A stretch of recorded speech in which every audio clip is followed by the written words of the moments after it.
Today, I'm going to show you how to add your new blog page to your Thinkific site's navigation menu using DropInBlog. Once logged into your Thinkific account, on the left-hand side, navigate to Design Your Site, then click on it. Under that, click Site Pages. In your site pages, you can actually do this with any of your pages. We'll use our home page and click on the white pen icon. You'll be taken to the site builder, and on the left side, look for Header and click on it.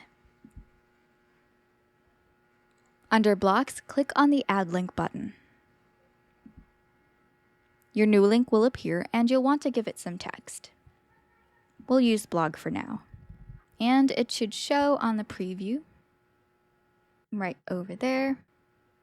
Then under Link, click on the drop-down to select a destination. Scroll down and select another page. Then under Page, click on the drop-down, then select Blog under Custom Pages.